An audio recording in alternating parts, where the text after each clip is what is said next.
Assalamualaikum warahmatullahi wabarakatuh.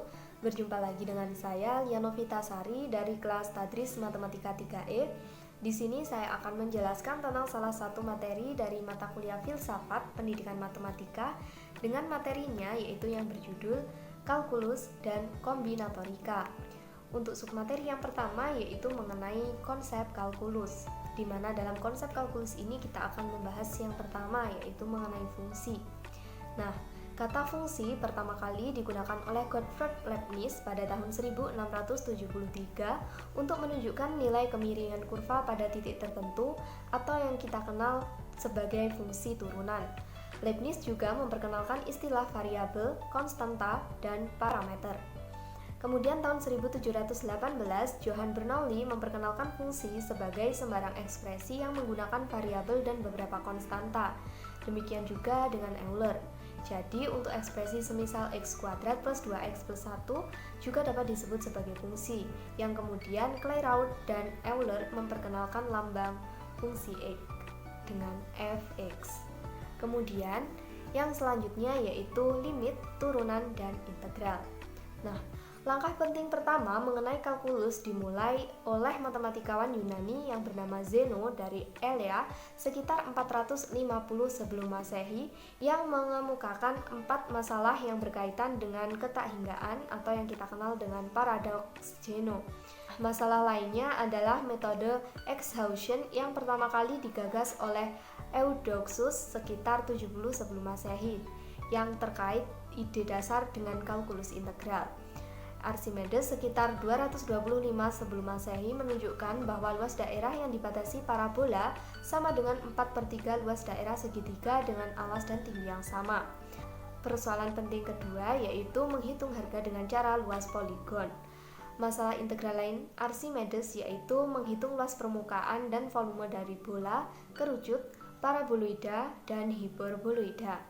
Kemudian Fermat menyelidiki tentang maksima dan minima dari studi diferensial atau turunan. Descartes mengembangkan garis yang tegak lurus kurva di suatu titik dan juga de Beaune mengembangkan metodenya untuk menentukan garis singgung. Ada Newton yang menuliskan tentang teori fluxion yang berkaitan dengan gerak. Adapun Leibniz menggunakan pendekatan yang telah mengarah ke analisis modern, sehingga banyak lambang-lambang kalkulus berasal dari Leibniz, antara lain notasi dx, dy, dy per dx, dan pada tahun 1675 ia menggunakan notasi integral. Karyanya tentang kalkulus integral ini terbit pada tahun 1684 dan 1686 dengan namanya yaitu Calculus Summatorius. Untuk yang selanjutnya yaitu mengenai konsep trigonometri. Penggunaan fungsi trigonometri mula-mula berkenaan dengan trigonometri bola atau spherical trigonometry. Untuk lingkaran berjari-jari satu, maka panjang tali busur tersebut dengan sudut X diukur dengan 2. Tabel tali busur yang pertama dikenal dari Hipparchus sekitar 140 sebelum Masehi yang kemudian ia disebut sebagai bapak trigonometri. Pemakaian setengah tali busur atau half chord dalam notasi modern berarti menunjukkan nilai sinus yang dimulai di India. Dalam karya Aryabhata I pada tahun 500 Masehi terdapat tabel setengah tali busur dengan menggunakan nama Ya. Tabel yang serupa juga dihasilkan Brahmagupta pada tahun 628 dan Bhaskara II pada tahun 1150. Dalam buku yang berjudul On the Motion of the Stars, Al-Battani adalah orang pertama yang menyusun tabel dan memperkenalkan fungsi kot. Kemudian Abu Al-Wafa dikenal sebagai orang pertama kali menggunakan fungsi tan dan menyusun tabel tan dan sin. Dan pendefinisian modern dimulai dari karya Dirichlet yaitu pada tahun 1837 dan juga Lobachevsky pada tahun 1838 yang secara independen mendefinisikan istilah fungsi sebagai relasi di mana elemen pertama menentukan dengan tunggal elemen kedua. Namun, Lobachevsky masih dibatasi pada fungsi yang kontinu. Studi trigonometri sebagai ilmu matematika lepas dari astronomi pertama kali yaitu diberikan oleh Nasiruddin At-Tusi dalam Treatise on the Quadrilateral. Bahkan dalam buku ini ia pertama kalinya memperlihatkan keenam fungsi trigonometri lewat sebuah segitiga siku-siku atau hanya masih dalam trigonometri sferis. Althussi pertama kali memperkenalkan aturan sinus di bidang datar. Kemudian konsep tan dan kot pada mulanya tidak berhubungan langsung dengan sudut, tetapi berasal dari perhitungan tinggi menggunakan panjang bayangan matahari atau studi gnomonik. Di Arab sendiri, studi ini dikenal dengan nama studi gnomon, yaitu suatu bagian alat penunjuk waktu dengan bantuan sinar matahari yang muncul oleh matematikawan Arab sekitar 860. Konsep sek dan kosek pun lahir dari studi gnomon ini. Kemudian pada tahun 1533, Regiomontanus atau Johann Miller menerbitkan buku yang berjudul De Triangulis Omnimodis yang dipercaya beberapa sejarawan sebagai buku lengkap pertama yang membahas mengenai trigonometri bidang.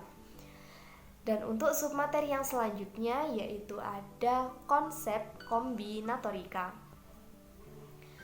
Buku pertama yang membahas mengenai kombinatorika secara jelas berasal dari peradaban Jain di India. Salah satunya yaitu buku Bhagati Sutra.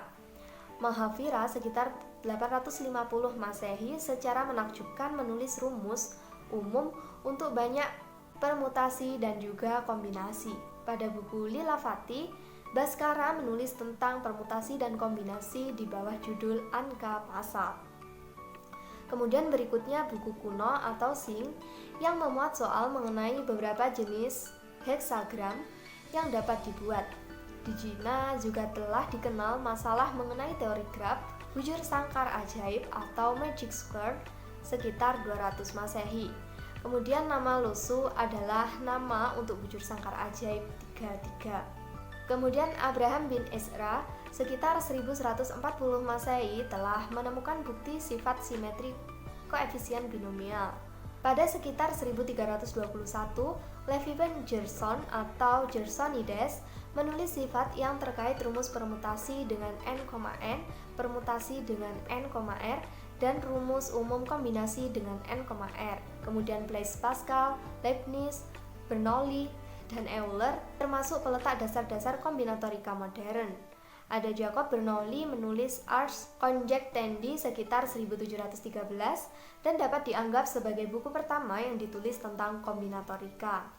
Dan pada abad ke-18, Euler mengembangkan masalah-masalah terkait kombinatorika, antara lain mengembangkan untuk pertama kalinya yaitu teori graf saat memecahkan masalah 7 jembatan Königsberg yang menjadi embrio ilmu baru berupa topologi. Demikianlah yang dapat saya sampaikan. Ada kurang lebihnya saya mohon maaf. Terima kasih. Wassalamualaikum warahmatullahi wabarakatuh.